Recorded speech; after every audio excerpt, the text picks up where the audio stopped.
무사셋.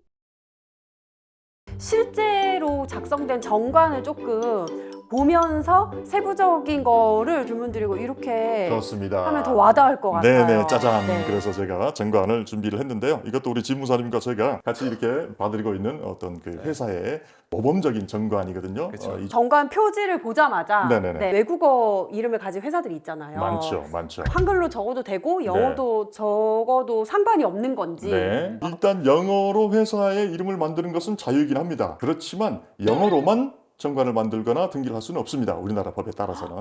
한국명이 있어야 됩니다. 한글 표기가 가능해야 됩니다. 그래놓고 가로 안에 무슨 회사, 뭐 LTD, 리미티드의 줄임말이죠. 또는 CEO, 뭐 컴퍼니 또는 코퍼레이션의 줄임말일 텐데 그런 것들을 병기하는 경우는 있습니다. 그리고 또 거기에 병기되어 있는 영문자가 우리나라 발음과의 유사성이 있어야 돼요. 그렇지 않으면 등기가 안 돼요. 윤화성이 있어야 되는구나.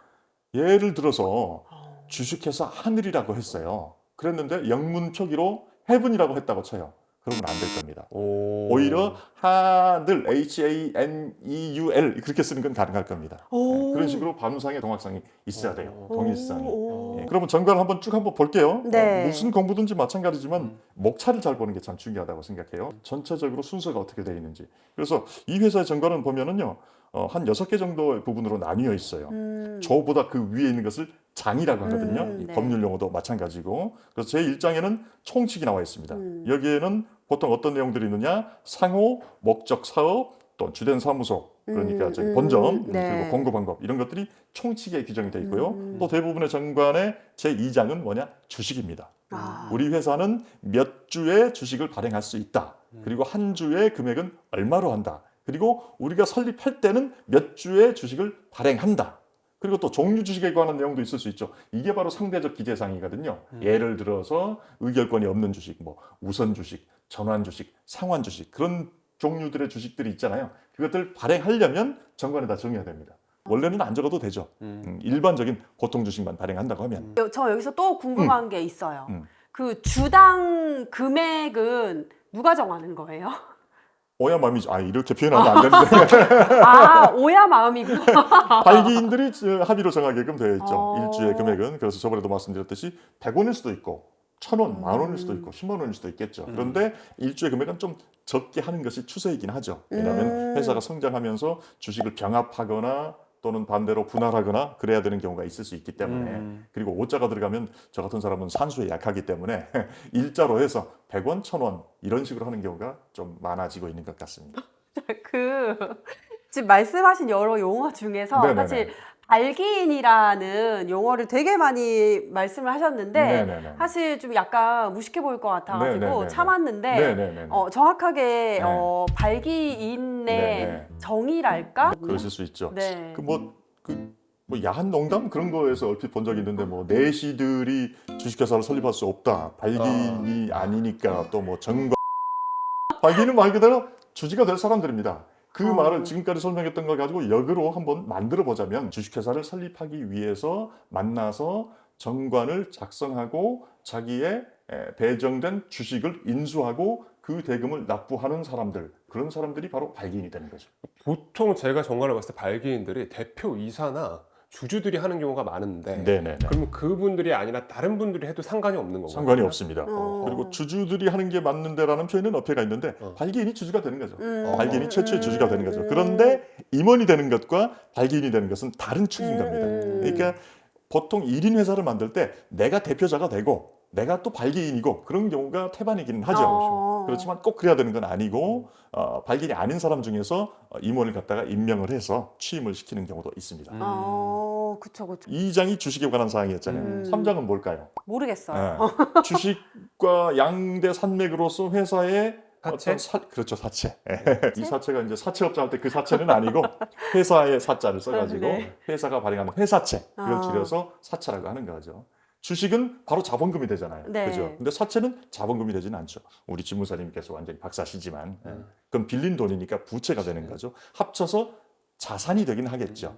그런 차이가 있다라는 거. 그래서 주식을 발행하는 형태로 투자를 받을 것이냐 또는 사채를 발행하는 형태로 투자를 받을 것이냐에 따라서 이게 그 판단의 여지가 많이 생기는 거죠. 3장이 사채였습니다. 그럼 4장은 뭘까요? 그 다음에 중요한 거는 주주총회겠죠.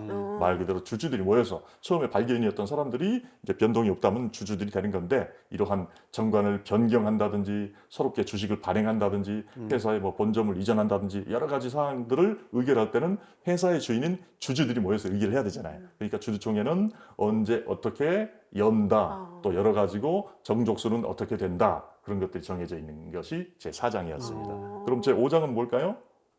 이사회? 이사회 또는 이사 및 감사에 관한 사항. 또 규모가 큰 회사는 위원회를 또 둘 수도 있거든요. 또 그들을 뽑는 방법 또는 임기 그런 것들이 나와 있죠. 법무사한테 회사의 임원 변경 등기를 맡기실 때는 그 회사의 임원에 관한 사항들이 나와 있는 정관 부분을 유심히 봐야 되는 겁니다. 예를 들어서 이 회사의 이사는 임기를 3년으로 한다라고만 되어 있는 경우가 있어요. 상법에는 어떻게 되어 있냐면 3년으로 한다. 그런데 회사의 정관에 특별한 규정을 두고 있으면 그에 따르되 그렇지 않을 때는 3년 내에 최종의 결산기에 관한 정기주주총회 종결시까지로 할 수 있다. 그렇게 규정이 되어 있거든요. 그러니까 그런 내용을 그대로 갖다 써도 되고 그렇지 않고 우리는 상법 내용하고는 좀 다르지만 우리는 이렇게 하겠다라고 하면 그렇게 적어야 되는 것이 그런 의미에서 상대적 기재사항이 되는 거죠. 감사의 임기는 또 다르죠. 감사의 임기는 상법에 아예 그냥 딱 규정이 되어 있습니다. 취임 후 3년 내에 최종의 결산기에 관한 정기주주총회 종결시까지로 한다라고 되어 있어요. 그런 것들이 규정이 되어 있고 마지막은 이제 배산에 관한 부분입니다. 회사의 영업연도가 보통 1월 1일부터 12월 31일까지잖아요. 네. 그것들을 적어 놓는 거죠. 그 다음에 또 이제 배당에 관한 사항, 뭐 중간 배당을 할 수 있다든지, 뭐 순차 배당을 한다든지, 또 배당은 기본적으로 현금 배당이 원칙인데 주식으로 배당을 하는 경우도 있잖아요. 그쵸, 그쵸. 그런 것들에 대해서는 정관에다가 미리 정해야 된다라는 것들을 우리 세무사님이 조언을 해주시게 되는 경우도 많이 생기고, 또 제가 오히려 의뢰를 받아가지고 일을 처리를 하게 되는 경우도 있고 그렇습니다. 그다음에 마지막이 이제 부칙이라고 해가지고 이 회사의 정관은 언제 설립할 때 만들었고 또 중간에 어떻게 한번 개정됐었다. 그리고 이 회사의 정관은 1월 1일부터 12월 31일까지가 회계 연도지만 6월 달에 만들어졌으면 그때로부터 하나의 그 기수로 한다. 뭐 그런 내용들이 쭉 적혀 있게 되는 거죠. 이렇게 크게 6개 내지 7개로만 주식회사의 정관은 만들어 있다라고 보시면 됩니다. 근데 그 장들의 이름만 살펴본 것만으로도 정관이 계략적으로 이렇게 구성이 되어 있고 이렇게 네. 구성이 돼야 되는구나라는 게 정리가 어느 정도 되는 것 같아요. 되셨으면 다행입니다. 네. 구체적으로 막 조항을 하나씩 보는 것보다도 네, 이렇게 큰 네. 그림을 그래서, 그리시는 게 이해를 하시는 데 더 도움이 될 것 같아요. 네네네. 저한테도 또 오늘은 유익한, 저한테 유익한. 유익하지 않은 날이 그 정도면 돈 내셔야 되는 거 아니에요? 네요. 네, 아니 구독하도록 하겠습니다. 사실 정관이 대부분의 법인들이 약간 간략하게 기재가 되어 있는 경우가 많은데요. 저랑 법무사님이 사실 정관 컨설팅을 같이 하고 있어요. 세법에서 필요한 내용 또는 상법상 필요한 내용들을 제가 컨설팅을 진행하고 있으니까요. 혹시나 이 정관 컨설팅이 필요하신 분들은 저희 댓글에 남겨주시면 저랑 우리 정무사님, 법무사님이 같이 이제 컨설팅을 한번 진행해 보도록 역시 하겠습니다. 영원 멘트 마무리가 아주 좋습니다. 저도 참고하도록 하겠습니다. 감사합니다. 그럼 오늘은 정관에 대해서 간단한 설명을 드리는 시간으로 마무리를 하겠습니다. 지금까지 법무사 김청산, 노무사 아는지 세무사 전영진. 셋이 모여 무사 셋이었습니다. 무사 셋